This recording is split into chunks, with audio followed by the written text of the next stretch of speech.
Assalamualaikum warahmatullahi wabarakatuh.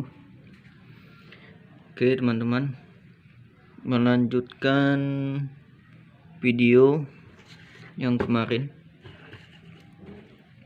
Jadi kemarin kita sudah selesai merakit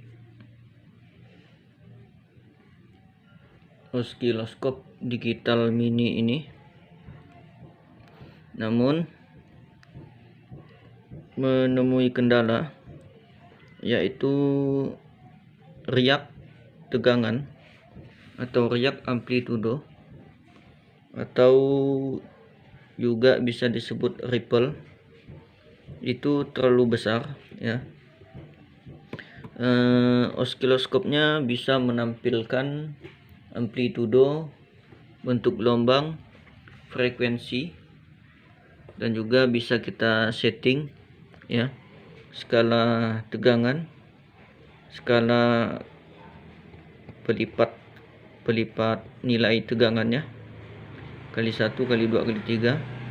Kemudian mode pengukurannya AC DC juga kita bisa setting di sini ya, melalui switch ini, dan semuanya bisa berfungsi dengan baik ya. Hanya saja osiloskop ini menampilkan riak amplitudo atau riak tegangan yang terlalu besar ya, sehingga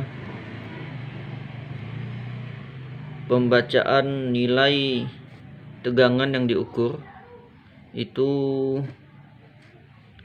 meleset sangat jauh, dan hasilnya itu, hasil pembacaannya itu tidak benar ya, atau salah. Oke, dikali 5 menjadi 0,5 per dip ya. Kita akan runningkan, dan ternyata amplitudonya itu melebihi 6 kotak ya, bahkan melebihi display dari osiloskop digital ini. Ini menandakan ada kesalahan ya, ada kesalahan. Belum tahu di mana kesalahannya ya. Kemudian itu yang pertama. Yang kedua, kita lepas ya. Nah, kita lepas seperti ini. Kita akan coba ya seperti ini ya. Nah, kita lihat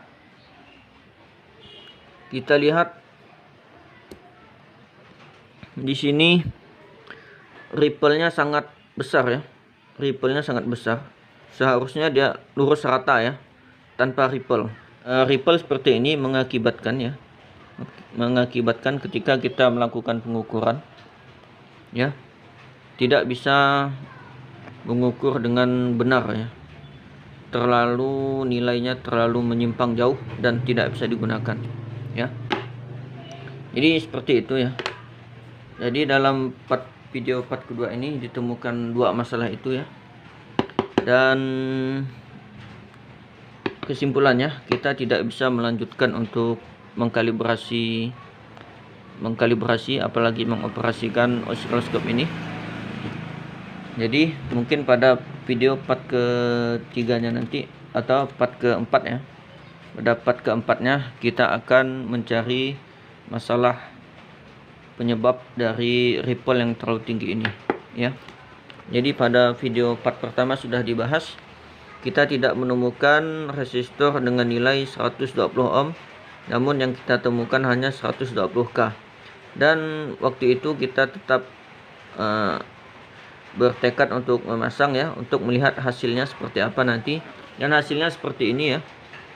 Kita tidak tahu apakah penyebabnya ini, namun kita akan ganti nanti pada video part yang keempat ya. Mudah-mudahan kita akan ganti R8, R12, R13 yang tadinya 120 kilo ohm, kita akan ganti menjadi 120 ohm, dan kita akan lihat hasilnya apakah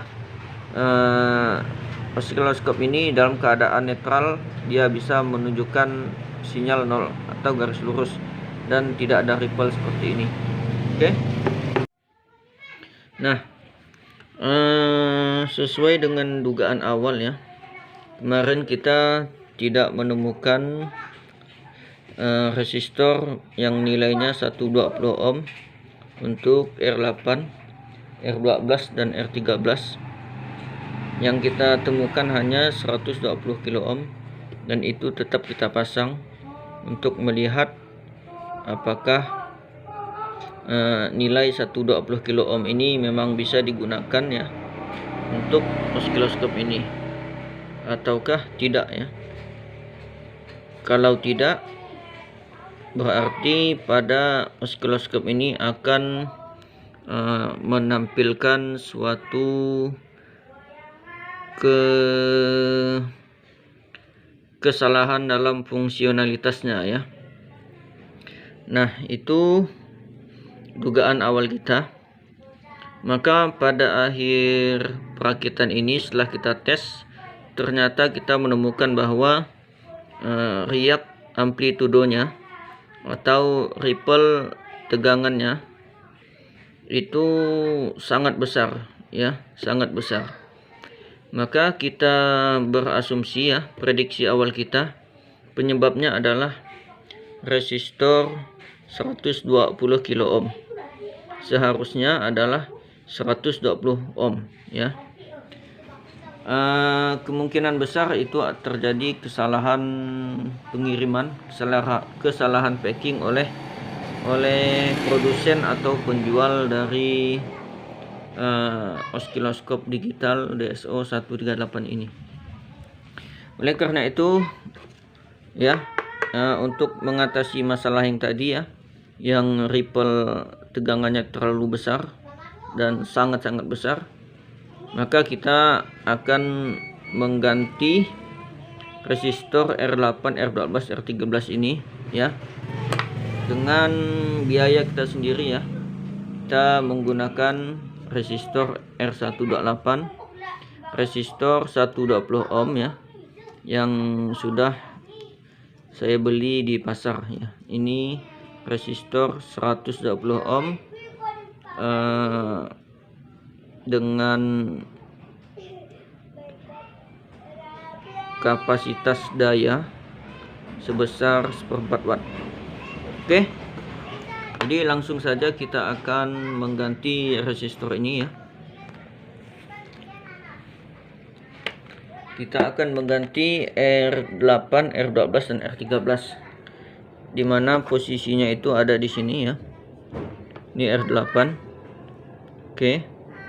Kemudian ini R12, kemudian R13 yang ini ya, R13, R12, kemudian ini R8. Oke. Di sini saya akan mengganti mata solder ya.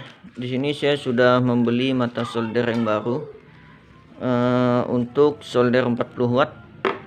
Ini harganya 25.000 ya. Lebih mahal daripada soldernya. Soldernya ini harganya kalau tidak salah 20.000 ya. Jadi mata soldernya lebih mahal daripada soldernya. Oke. Ini untuk mempermudah pekerjaan kita supaya tidak terjadi masalah di dalam penyolderan.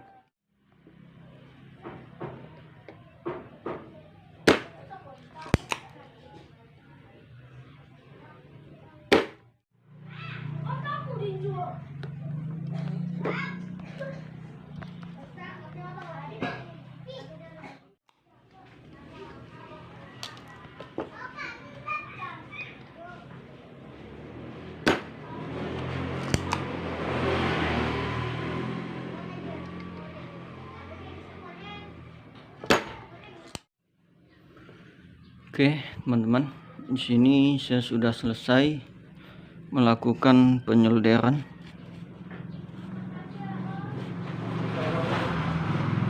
Pada resistor R8, R12 dan R13 ya. Yang ini R8, kemudian R12, dan R13. Jadi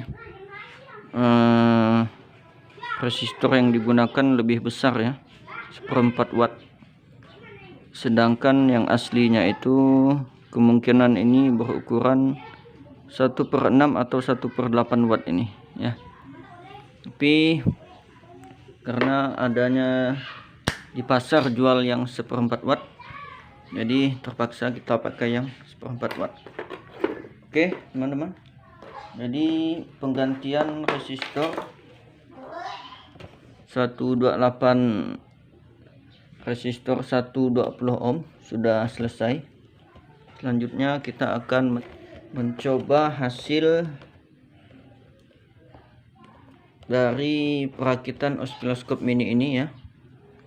Jadi kita sudah mengganti yang ini ya, R8, R12, R13 yang tadinya 120 kilo ohm kita ganti menjadi 120 ohm sesuai dengan manual user ya, sesuai dengan nilai resistor yang dicantumkan di dalam user manual. Oke, selanjutnya kita akan mencoba menyalakannya kembali. Pertama saya akan pasang ini dulu ya, LCD boardnya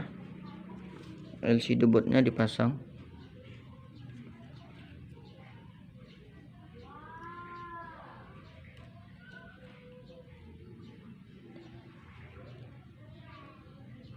Oke.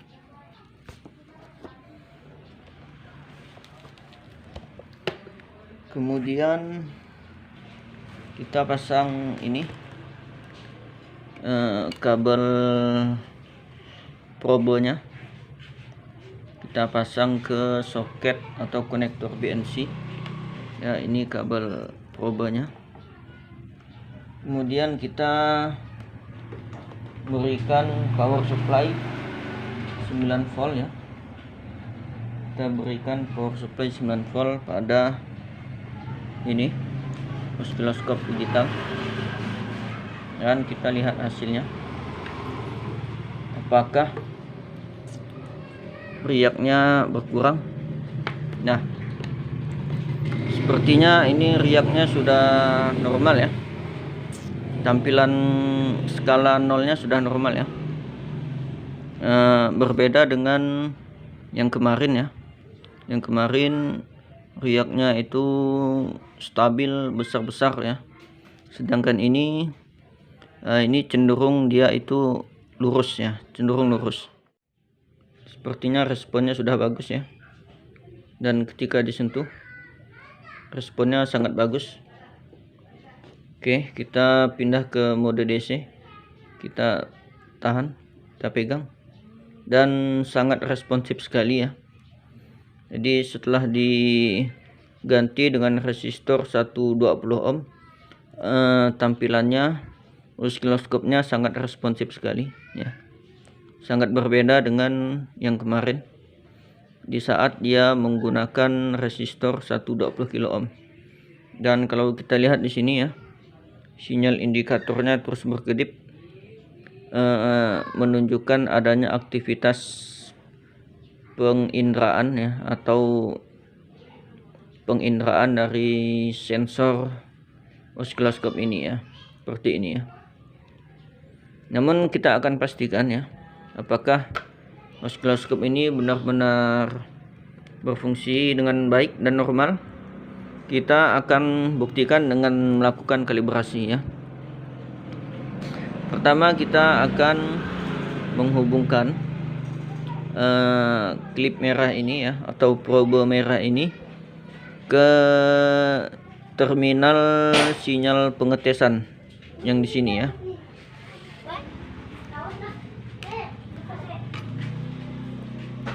Ini adalah terminal sinyal pengujian. Jadi di sini ada output tegangan pulsa atau gelombang kotak sebesar 3,3 volt amplitudenya dengan frekuensi 1 kHz. Oke, kita akan tempelkan probe merahnya di sini. Dan kita lihat ya, tampilannya sangat responsif dan menunjukkan sinyal kotak ya, sesuai dengan gambar yang di manual book ini.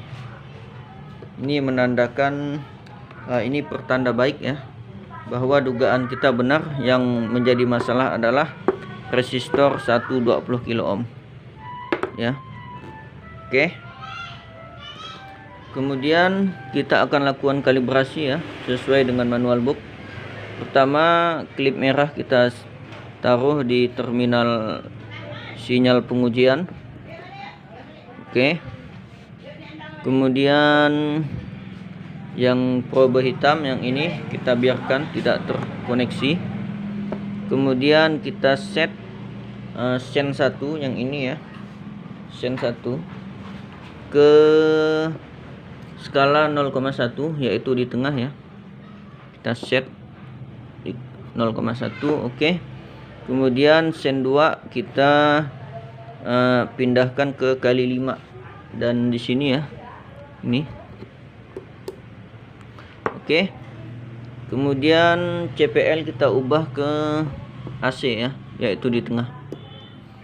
Oke, ini berarti ya, sen 1-nya 0,1 volt, kemudian sen 2-nya kali 5, berarti satu kotak ini nilainya 0,5 volt ya. 0,5 volt. Kemudian kita akan hitung ya, berapa peak to peaknya. Kita hitung ya. 1, 2, 3, 4, 5, 6. Sekitar 6 kotak lebih ya. 6 kotak lebih. 6 kotak lebih berarti tegangannya kisaran 3,3 volt. Jadi sudah bagus ya. Sudah sesuai ya. Sudah sesuai, oscilloscope ini menampilkan amplitudo yang sesuai.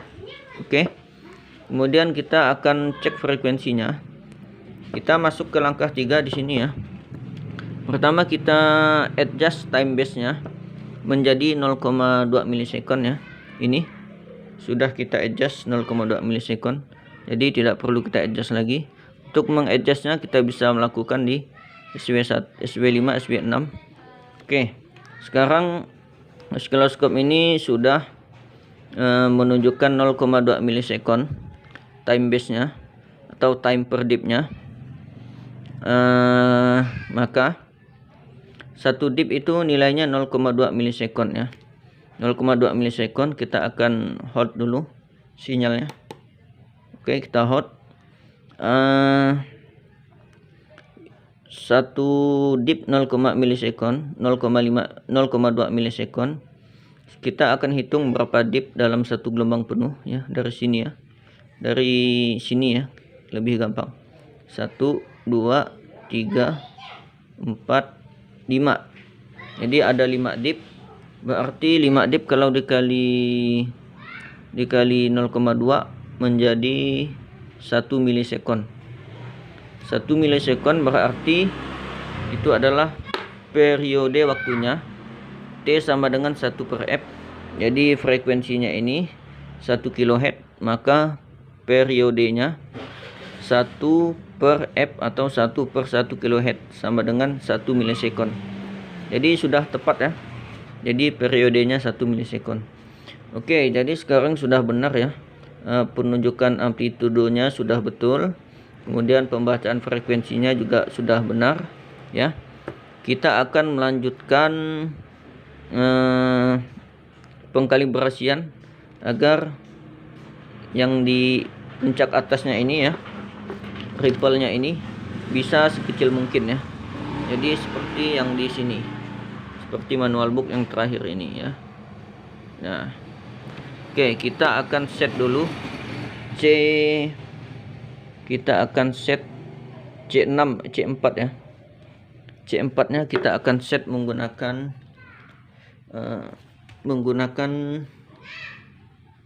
obeng minus yang kecil. Oke, kita akan runningkan dulu ya. Ini oscilloscope-nya dengan menekan tombol SW4. Dia running, kemudian kita set C4 ya, menggunakan obeng minus yang kecil, sehingga bagian atasnya ini bisa serata mungkin ya. Jadi tidak ada ripple atau tidak ada ripple tegangan ya. Jadi dia bisa selurus mungkin, sekecil mungkin riaknya atau ripple-nya.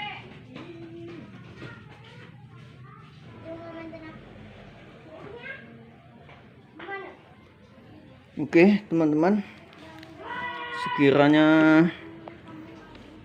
untuk saat ini yang bisa saya lakukan ya untuk meminimalisir ripple-nya. Mungkin kalau teman-temannya sudah terbiasa atau kita sudah terbiasa menggunakan osiloskop ini, kita dapat mengkalibrasi lagi sehingga ripple-nya lebih kecil daripada ini ya. Namun ini sudah, menurut saya, bagi saya ini sudah bisa dibaca ya, sudah bisa lumayan ya, sudah bisa dibaca ya. Nah seperti ini ya hasilnya. Nah, walaupun masih ada ripple, namun kita bisa ambil nilai rata-ratanya ya. Kita bisa perkirakan nilai amplitudonya ya.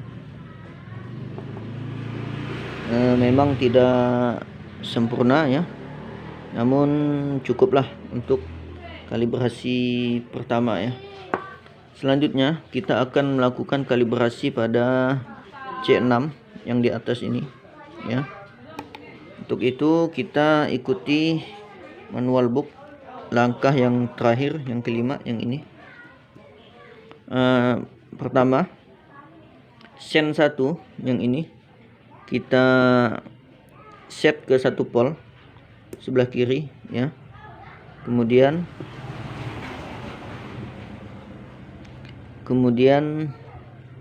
sen 2 yang ini kita pindahkan ke posisi kali 1 ya, paling kanan. Oke, kali 1. Kemudian kita adjust C6 ya, dengan cara kita putar. Kita adjust C6.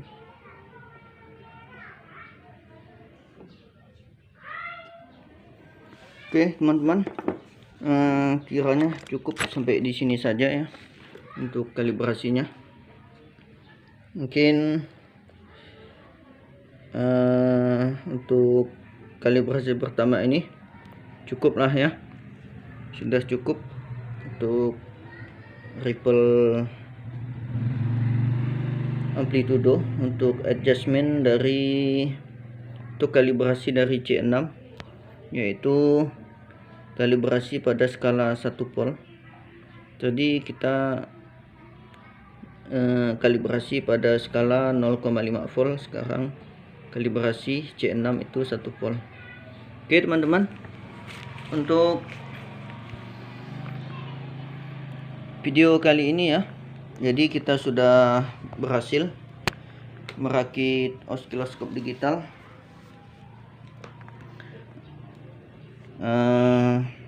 Kita sudah berhasil melakukan kalibrasi ya.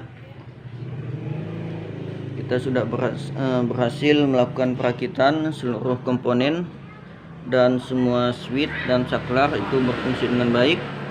Kemudian osiloskopnya juga sudah responsif ya, sudah responsif ya. Jika kita pegang dia akan merespon ya.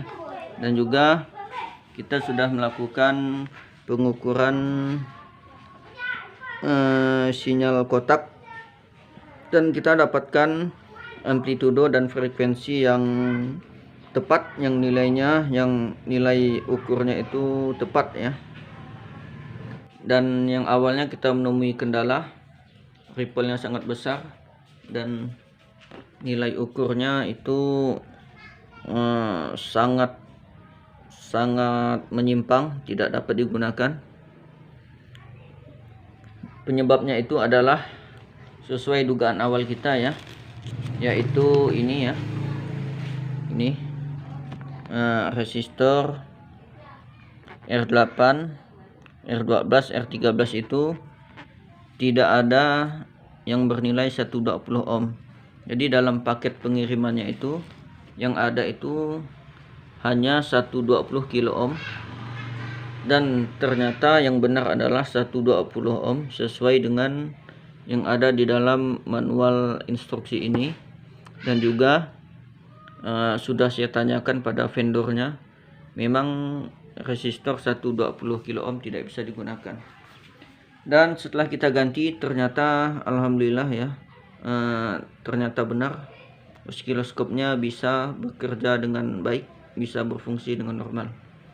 Baik teman-teman, untuk video kali ini ya, jadi kita sudah berhasil merakit osiloskop dan osiloskopnya sudah bisa berfungsi dengan benar, dengan baik, dengan tepat. Kemungkinan video ini akan dicukupkan sampai di sini, atau jika ada video lanjutan untuk mencoba kita mengukur suatu sinyal ya, sinyal tegangan atau sinyal suara atau yang lainnya, mungkin akan dibuat pada video berikutnya. Namun jika tidak ada, jadi sudah cukup ya. Video perakitan osiloskop digital ini sudah tuntas ya, karena sudah pada tahap kalibrasi dan kita sudah berhasil mengukur gelombang kotak seperti ini ya, 1 kHz 3,3 volt ya. Oke, demikian teman-teman, semoga bermanfaat ya. Wassalamualaikum warahmatullahi wabarakatuh.